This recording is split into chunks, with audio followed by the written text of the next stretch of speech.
Welcome to 3 Questions, where critical thinking is king, and my research and opinions are only here to support your learning and hopefully deeper understanding. Hey, my name is Meghann, and I am your host of 3 Questions, and I am really honored you clicked on today's episode to discuss bunions, neuromas, and other unexplainable foot funkiness. Now, it was interesting. Maybe it was last month. I was out on the West Coast in California seeing a bunch of clients. Now, it just so happened the average age of the clients I was seeing that week were around like 68. I'm not going to say an older clientele, but they were clearly older than I am. And what was super interesting, a lot of them came in with back pain or shoulder pain or balance and dizziness issues. But what was even more interesting was that every single one of them either had a bunion, big toe side, or a neuroma at around the 4th toe.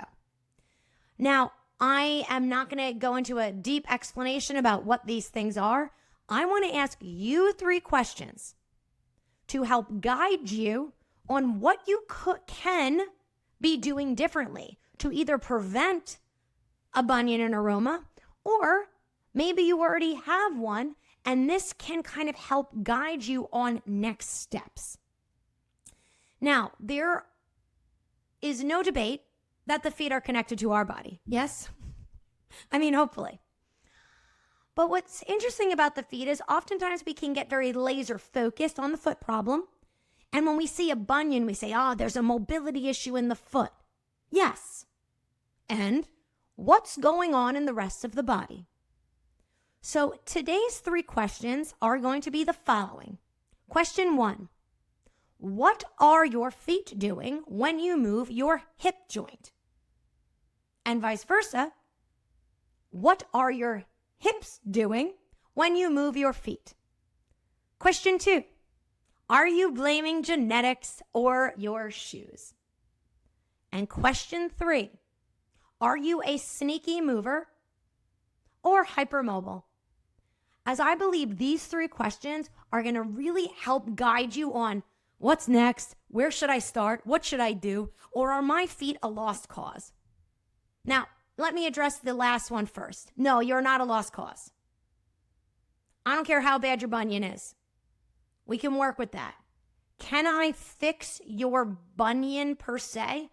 No, I'm not in the business of fixing people. I'm in the business of helping your brain and body work as a unit. Okay? One of my clients was a former dancer and rockette and had a major spinal injury in a car accident. The first thing I did when I met her was when we were doing footwork on Pilates. I just touched her bunion. And when I touched her bunion, her whole body shifted in a positive way. Why? Because where your bunion is, where the calluses are the thickest on your feet or your neuroma, think that is can I say that's the fold point? Now, I know the foot doesn't fold, it spirals, there's a lot of joints in there, but think that's the joint that's moving the most. That's where your foot is trying to get sensory information, and that's where your foot likes sensory information. Why is that bunion searching for the goddamn floor? Well, it wants sensory information, and it's going to get it somehow.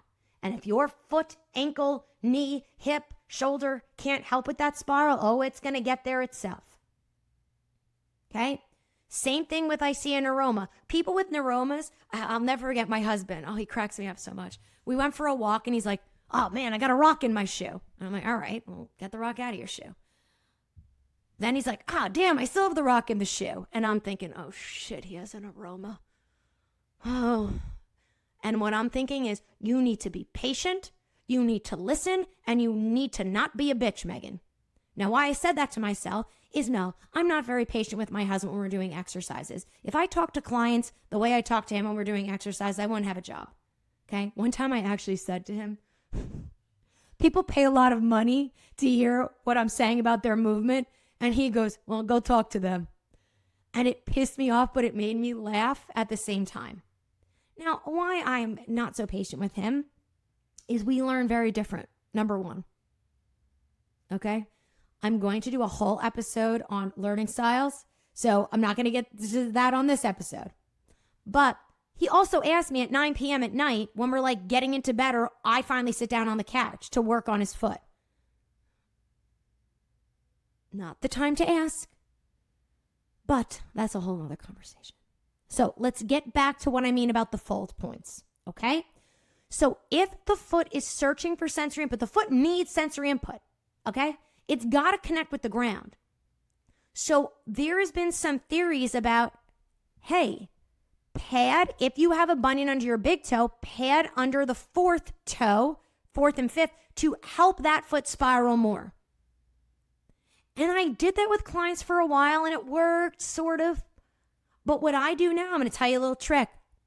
I actually put the padding under the bunion, so it almost elevates the foot more. And you might be thinking, you're putting them in their bad alignment? Yes, I am. Stop judging me. I get great results. And you're listening to my podcast. So if you don't like what I say, turn this shit off. I'm just teasing. But why I do that is I'm creating slack in the foot. So anytime there's tension throughout the system, the brain's going to automatically go to this could be a red light situation. Also, that bunion is searching for sensory input. If we give it sensory input, maybe we can get that foot to stop spiraling at that place and let it spiral at a different place.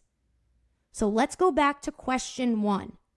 What I want you to do in your next workout, do a hip exercise. Maybe it's open chain where you're just your legs out, you're circling, you're lifting and lowering your leg.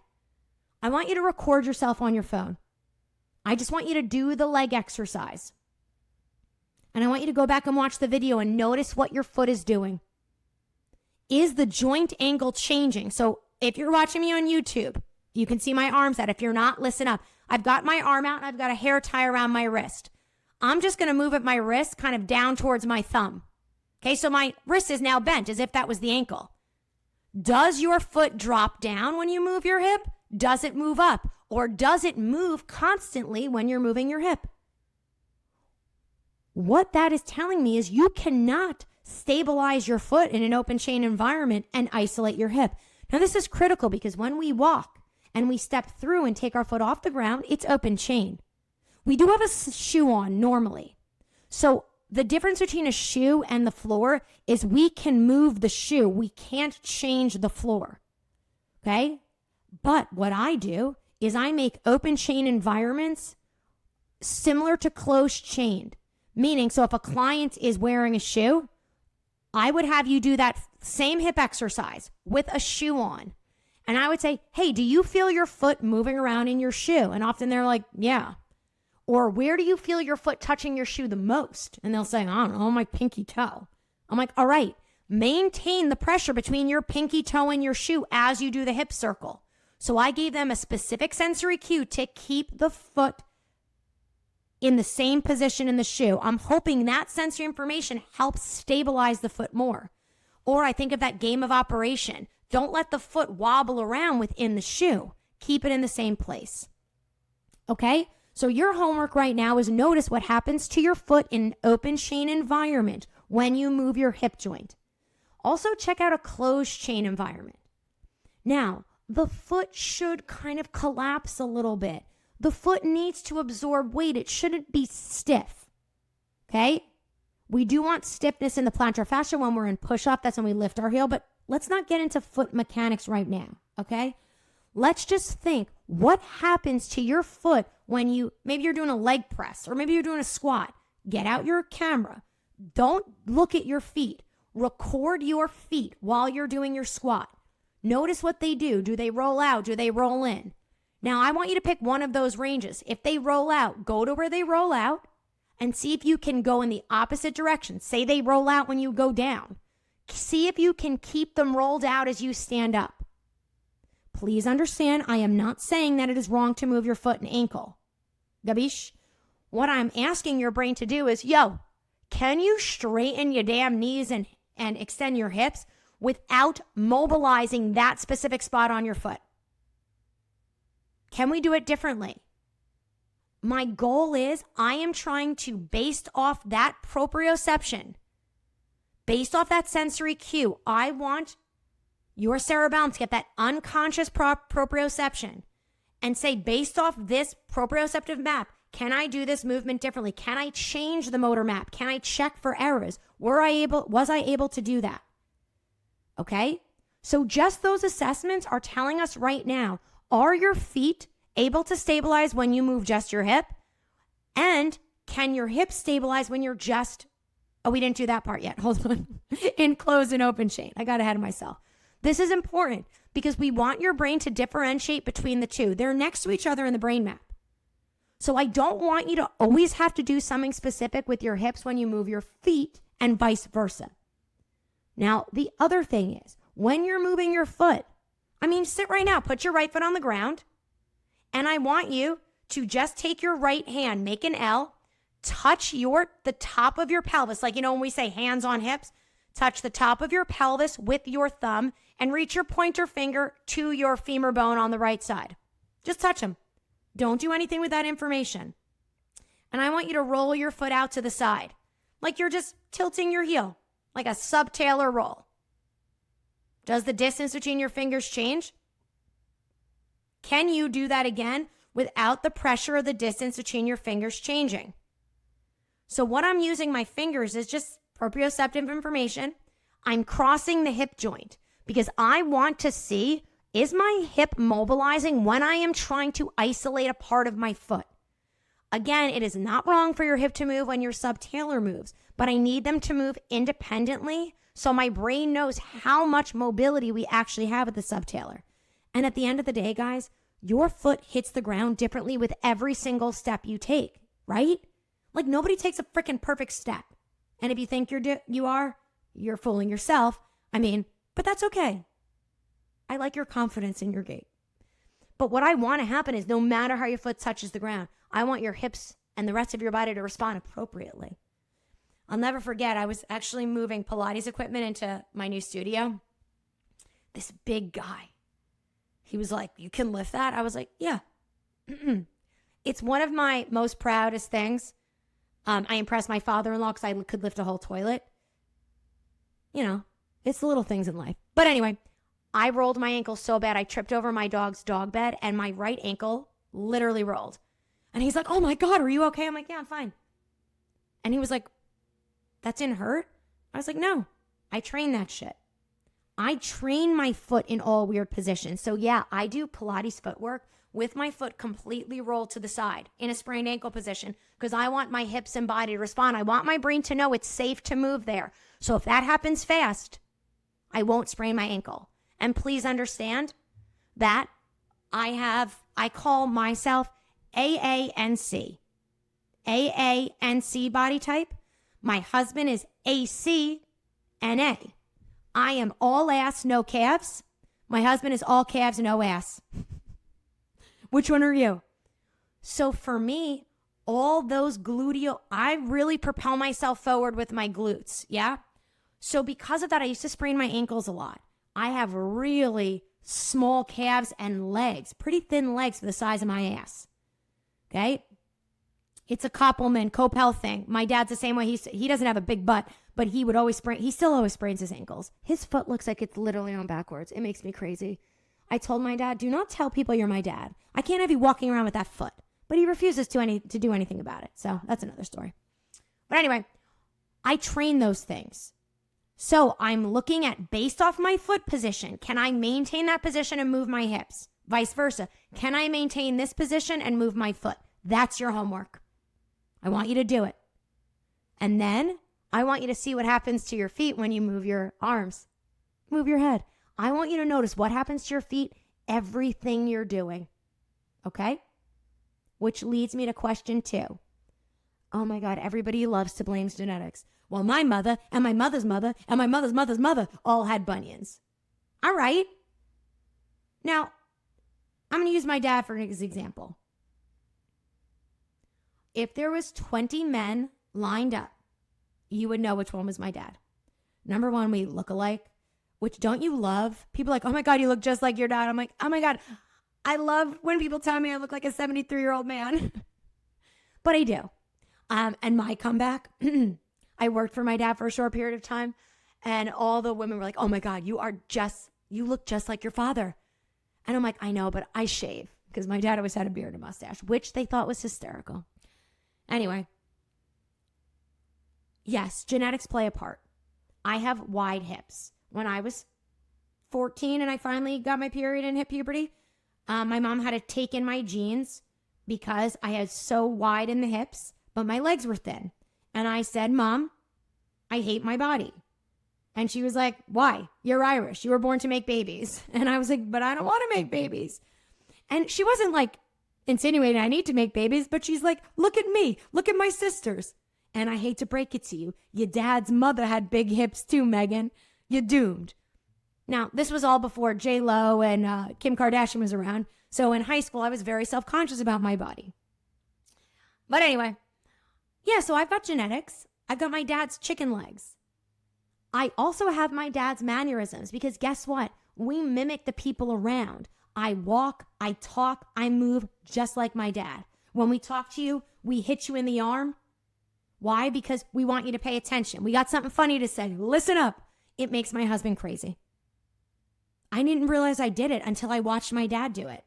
And somebody said to me, Jesus Christ, don't sit next to Meghann unless you want a bruise on your arm. I had no idea I did it. So yeah, we do have genetics and they play a role.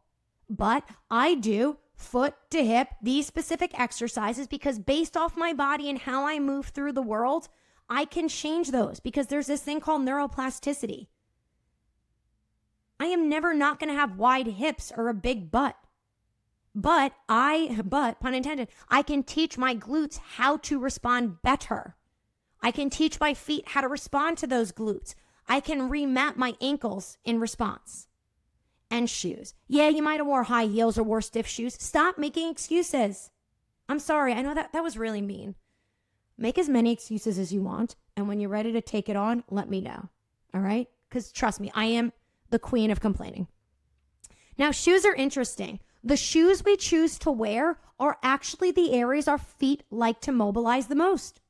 So women who like to wear high heels, you probably have a shit ton of mobility in your MTP. So that's where your toes, your phalanges meet your metatarsals. I don't have a lot of range of motion there. I hate high heels. And I have a very high arch. So my arch doesn't always reach the shoe, so it's uncomfortable. Okay? Now, something I realize when I play tennis, the sides of my feet always hurt. It's really hard for me to find tennis shoes that work for me. Why? Because my foot mobilizes side to side a lot. But guess what's not mobilizing side to side a lot? My goddamn hips. Okay? So when I play tennis, I do a real proper hip warm-up. I make sure I pin my feet and force my hips to mobilize laterally. Because not that I'm mad that my feet over-mobilize, but if my feet over-mobilize, my hips don't have to mobilize as much. So I pin my feet and get my hips to activate so my brain knows it has another option. I have these little drills while I'm playing tennis that I do on the court. I have one when I'm serving. I have one when I'm receiving. I have one when I'm up at the net if I'm playing doubles. There's all different things that you would not really know what I was doing unless you knew what I was doing.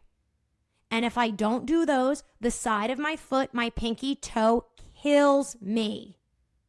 Kills me. And it really limited the type of shoe I could wear. So if shoes give you pain, I want you to hear this. That shoe is inhibiting the spot of your foot that your brain wants to move the most. So getting other shoes is going to be helpful, but it just exacerbates your problem because if the shoe is comfortable, it's allowing you to mobilize that section of your foot. I ain't mad at that, but use it. So whatever spot, whatever the shoe is limiting you, I want you to say, okay, can I move another part of my body without increasing the pressure at that spot? And let me tell you, if that shoe's hurting, you're going to feel the pressure. Can you move your foot away from that pressure spot and move your hips, move your arms, move your eyes, move something else without moving your foot? I'm telling you, it will change your life. But I'm telling you, it is not easy and you need to focus. Okay? And question number 3, which brings everything together. Are you a sneaky mover or hypermobile? Yeah, we all are. You don't have to be globally hypermobile or have EDS or HEDS to be a sneaky mover. Just like I told you, my feet are very sneaky. they mobilize excessively in two ranges of motion. Laterally at my tarsals. Okay, that's my midfoot. Only laterally, not in a spiral. Annoying, I know. And at my ankle. I always laugh. Mariska and I, Mariska's my business partner at the Neuro Studio, if you did not know. We teach a course, Pilates for neurological conditions. And we used to do this drill in person where we would bring actual like flippers for the feet and make people walk in them. Because it kind of helped you understand what foot drop felt like. And Mariska goes to me, "Why are you walking so well in flippers?" And I was like, because this is how I walk. I literally am all ankle and I just slap my foot down. Done it since I was a kid. My husband is 6'6", 285-ish. I don't know. I am, 5'3.5", probably 138, 140. I sound like I'm 400 pounds when I'm walking around the house. You cannot hear him. He is so goddamn light as a feather. It's terrifying. That big dude sneaks up on me and scares the shit out of me. He's so damn quiet. Anyway. We often joke, Mariska, who has MS and significant foot drop, has more foot mobility than I do. But my sneaky mobility there inhibits me from finding mobility elsewhere. In my foot, yes, but also up the chain in a huge way. So where you are a sneaky mover, we need to bring sensory information to those spots. That brings me, remember in question 1, we talked about padding your actual bunion or neuroma. Get like a small Dr. Scholl's pad. Start small, people. Don't go big. Or just touch it.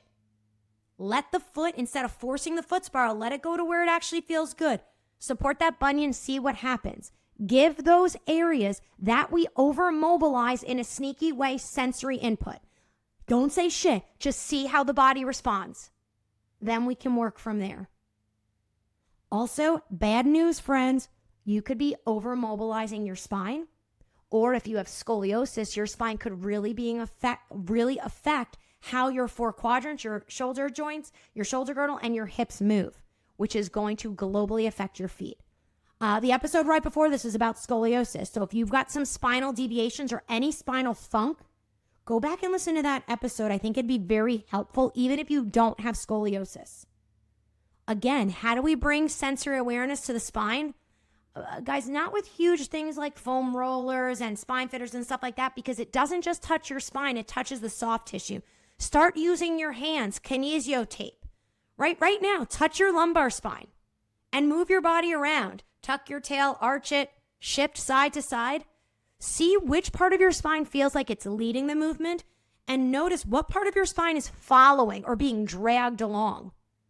Think the spot that's leading the movement. See if you can figure out how to bring sensory awareness, because I guarantee when you're moving your feet, when you're moving your limbs, that spot is mobilizing more than you want.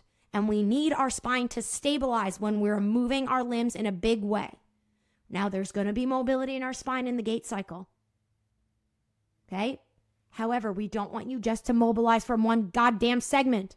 I swear to God, I can do everything from L1 and C7. Okay? So oftentimes, sorry, sound guy, I just hit the microphone. Hopefully he could get rid of that. Thank you, Joe. And if he couldn't, sorry to your ears that I just hit the microphone. Sometimes what I like to do is touch the spots that move the most, the ones that are the bumpiest, and try to move the others. So what if we all just touch C7? That's the big one at the bottom of your neck. Can you nod your chin without C7 moving? Maybe touch your lower back. Slouch. Notice where kind of the apex of the movement is. Which one moved the most? Now try to flex your lumbar spine without moving that segment. Just bring in some awareness to the area. If we have no awareness, that lights up our brain. And awareness is not telling someone they're doing something wrong and them saying, okay. No. If you have to tell somebody they're doing something wrong, they have no awareness they're doing it. I know that's hard to hear. If we have to repeatedly tell someone they're doing something like shoulders down, shoulders up, shoulders left, head right, there's no awareness. It's our job to bring some awareness there in a small or big way to help their body take all that information in, process the motor output differently, and hopefully be able to create a neuroplastic change via repetition based off that awareness. Okay? So, today's episode, remember, it's not about giving you solutions, what you need. It's you asking yourself questions. Which of these 3 questions resonated the most? So, question 1, do your feet move all the time when you're trying to isolate your hips? Is there anything you can do about it? How can you bring awareness to the feet to get them to not change joint angle? Doesn't mean that the foot can't move through space. I just want to be clear, but we want to take specific joint angles and not get them to change. I've even been so bold to take a piece of kinesio tape between medial malleoli on a client and their bunion and made them do something and said, if the kinesio tape comes off, you know what you moved. They moved in that spiral that's making the bunion worse. Is it frustrating to them? Yeah, we have some good laughs. Is it always helpful? No, but it gets them curious, okay? Also, what are your hips doing when you're moving your feet? Can you isolate your feet? Do some cool foot movement without losing what I call joint centration or reflexive stability at the hip. We need that foot isolation. But also notice what happens when your client's moving the feet at the hips. And also look up the chain. Do they shift their spine? Do they look around? It's all information. Question 2, are you blaming your genetics or shoes? I get it. We all want a reason why things are happening.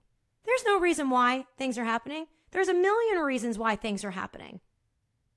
But what can we control? Let's control the controllable.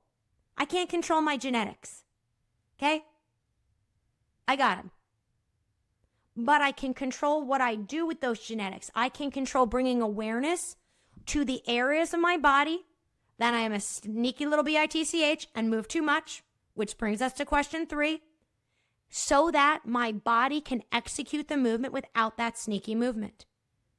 My hypermobile people who are listening, whether it's global hypermobility or a certain area, I'm sorry. It sucks when you only feel excessive movement in a big way, right? If you only feel your head moving when it's at end range, that's really challenging. So I'm going to give you guys a quick tip, 3 quick tips. Number 1, go listen to episode 1 about hypermobility. Tip 2, listen to my second episode about hypermobility. See how I plug my own podcast there? But 3, which is most important, is maybe go to that end range. So this way, at least your brain knows where that joint or position is in space, and keep your body, head, arm, leg there while you move other parts. I say to clients, you want to go there? Let's play. Let your head go over there. Now stay there. So say your head always shifts to the right. Well, touch your head, touch your shoulder, keep it over there and try to move your hips over there. Yeah, the alignment police might come after you, but who the hell cares? You're able to differentiate your hip or whatever part of your body you did. You just gave your brain excellent information. Now that your brain knows you can differentiate that hip, hopefully it won't have to shear the head so much. And also, when you are hypermobile, you are sometimes a little deaf to proprioceptive information. I keep kicking the microphone today. I'm really excited about this episode. And what I mean deaf to proprioception is not that you can't hear. You don't sense or feel those proprioceptive shifts. It's the same as somebody being deaf. They can't hear. So instead of beating a dead horse with the proprioceptive stuff, build awareness between head position and eye position. That might give your brain more information. Okay, I'm going to do a whole episode on just peripheral vision, which really activates cranial nerve 3, because it is such a great tool to use to change your proprioception. Okay? So, today's episode, a lot of little nuances, a lot of things for you guys to think about. And don't make big changes, make small changes. Your brain doesn't like a lot of changes at once. One little thing. So if you do nothing else, pin your feet, get your hips to move. Isolate those hips, isolate those feet every day, seated, standing, side lying, upside down, and backwards. It will help a bunion or a neuroma not to occur. Or if it's occurring, it's going to give your brain other options. And what I did not talk about, I just realized, the neuroma, if your foot isn't spiraling to get the bunion down, you tend to overmobilize around that fourth toe. Sometimes it's the third and fourth. So again, yes, don't put the bunion under the big toe. Put the pad underneath that neuroma small so that your foot doesn't collapse into that area. Give that a try. If it makes it worse, what that's telling us is your brain has no other options. So you got to go back to question 1. Okay? I wanted to give you guys just a little bit of solutions there because when you're in foot pain, it really freaking sucks. So I hope you enjoyed today's episodes. If you have any questions, please let me know. I love questions about the feet. And I hope you guys have a great day. Thanks, everyone.